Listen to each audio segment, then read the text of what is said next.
Hello guys, it's Melissa and welcome to another video, and this one I've decided to depart a little bit from my recent videos. So the last three videos that I uploaded were all speed builds of minimalist style builds. So I did a minimalist A-frame home, family home and starter home, and I think I kind of started this build intending to be a minimalist apartment, but kind of changed my mind.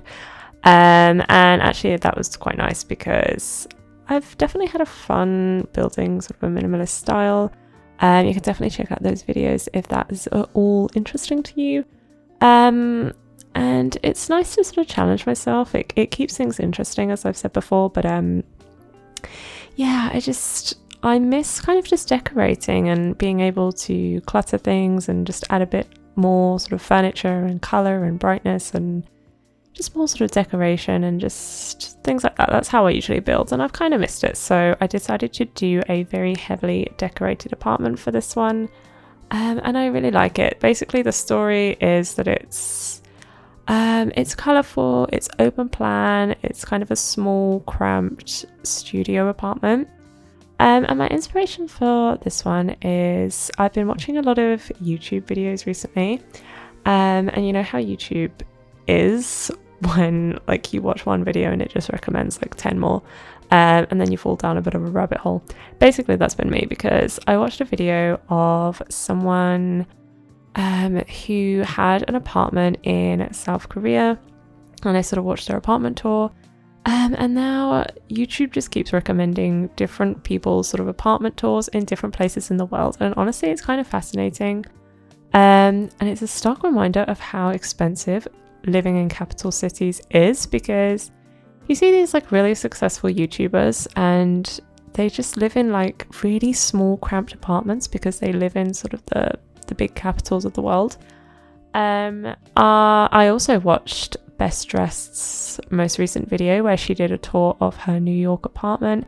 They make it really cute and they make it, you know, really nice and sort of like that cozy aesthetic and kind of very boho style, a lot of those types of apartments, but they are very, very small. So I guess that's kind of what I was going for, something that is cute and boho and colourful, but at the end of the day it's still very, very small. And there's definitely elements of Best Dressed's apartment that I applied here. So in her apartment she doesn't have like a sort of separate bedroom, it's all very open plan, and then the bedroom is actually in like a little nook, and you can see it when you walk into the apartment. So that's also what I did for this apartment. And then also she had a mirror in her kitchen, so I did that as well. I just sort of put a random mirror in the kitchen because I thought that was fun.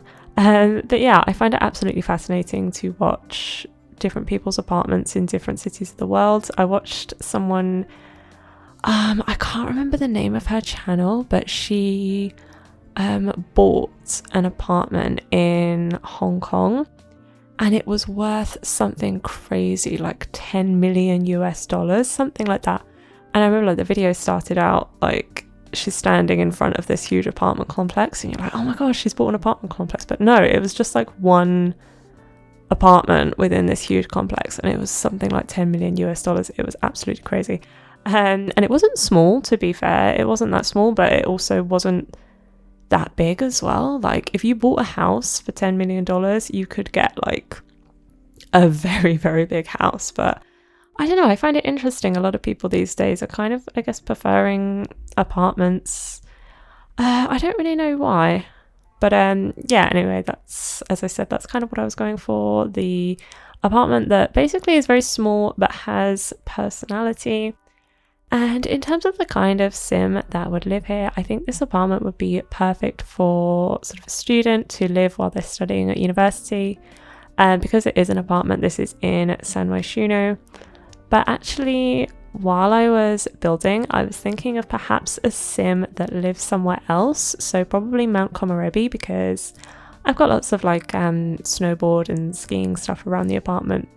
So maybe like that's mainly where they live, but they work in the city. So this is just like a little apartment for them to stay in, maybe like during the week, Monday to Friday. And then at the weekends, they return home. So it's small because, I mean, it's just their apartment that they stay in while they're working, but at the same time they do stay here 5 days a week, so that's why it's quite nicely decorated. And you know, I wanted to make sure to include things like a computer and a sort of gaming console that I add into the living room, just because this person, it definitely is someone who lives alone because it's so small, and you can only fit one person in that bed, so definitely one person, and I did want to give them some form of entertainment. So yeah, this is the kitchen, and as you can see, I sort of started off with these like very silver counters and appliances. But as I said, I'm going for a very sort of colourful theme, something that's sort of really bright and bold. So I did actually end up changing the swatch of the counters to one that was white and blue, and then I also changed the appliances to be bright blue because, as I said, I really wanted to make a colourful apartment because my last 3 builds have all been sort of whites and light woods in terms of colour themes. So my default building style is usually very colourful, so I was quite happy to go back to that. And as I said, it was really nice just to clutter things again. That was such a good feeling, especially in the kitchen. It's so nice just to decorate. And I don't know why, but usually when I build, I'm usually really big on realism. So for example, you know, all my builds always have to have a bin because that's just realistic and practical, and I actually forgot to put one in. I don't know why I did that, but this build is actually on the gallery. My ID is MediJ1996, and I did put a bin in before I uploaded it. So if you do want to download this, then there will be a bin. But as I said, I think this would be perfect if you have a kind of student sim, or even like a single sim who's maybe just starting out in their journey. Maybe they've just started their new job. It's not a starter apartment because, as I said, it's got lots of decorations, so it's not exactly cheap, but I mean, if you're okay with using money cheats, I think this is a kind of nice apartment to start a sim up in because, as I said, it's really, really small.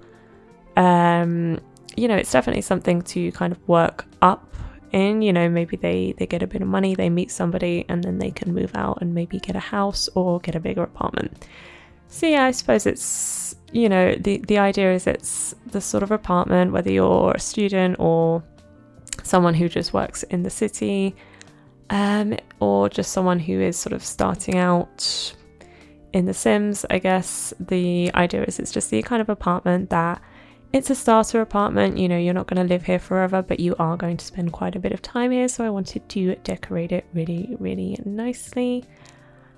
So yeah, I went to include, like I said, lots of sort of plants and bright colours, and here I am just putting that mirror that I spoke about because I don't know, I feel like it's really random, and when you've got like not too much space, I mean, the thing is, this sort of main bit where I've got the dining room, kitchen and living room, so it's all very, very open plan, it is actually a really, really big room, but the bedroom area is really small. I feel like in reality, if you could, you would probably move the bedroom maybe, and maybe have that as like the dining room, so I'm not sure. But sometimes in apartments you're quite limited in the way that you can decorate, so yeah, I just wanted to keep that as kind of the bedroom. And then, like I say, I was kind of inspired by the Best Dressed apartment, where she has her bedroom in a little bit of a nook, and she has like sort of shelves and storage at the bottom of her bed, which I thought was really cute. But with The Sims, obviously there's lots of limitations in terms of sometimes you place things down and it means that your Sims can't get to certain items and stuff. Like, I wanted to put a bookcase by the side of the bed, but that wouldn't be possible for Sims to sleep in it. So I tried to sort of make it usable as much as I possibly could. So it's tight and cramped, but hopefully, you know, everything should still work completely fine. And yeah, I'm just doing the living room here. Very quick to do. I like that now. I feel like that's my style, because one of the reasons I sort of enjoy doing the minimalist builds so much is that it just doesn't take long when you're doing a smaller place and there's not as much decoration. And this apartment, as I said, it is decorated a lot more than my other builds, but it is still really, really small. So it's nice to sort of build quickly and not, you know, I don't mind spending hours upon hours on a build, but it is also nice to do this. I think this took me about 2 hours to build. which is very nice. So, and I had a lot of fun. Like I say, I love sort of building with those bold colours and lots of decorations and stuff. This was kind of right up my alley, basically. I really, really love this apartment. I think it's really cute. I guess I kind of wouldn't mind living here because I really like the style. I think, I'm really happy with the sort of decorations and the colours and stuff. But I am someone who actually prefers a lot more space. I'm a hoarder, so I have, a lot of clothes, a lot of things. So I don't think I could deal with having not so much space, especially in the bedroom. But I mean, like I say, the decoration's really nice, so maybe I could put up with it. But yeah, I think that's pretty much it for the build. We're getting on to the end. I think the last thing is just this sort of room divider. I was really, really happy with this. I cut it out, but I was experimenting with like different room dividers. And I decided to use, it's from Eco Lifestyle, this sort of leaf sculpture thing. And I combined it with a half wall to make a really cute room divider, which I think worked really well. And I hope that you guys like it. If you did, please give this video a like and subscribe to my channel, and I will see you in the next one. Bye!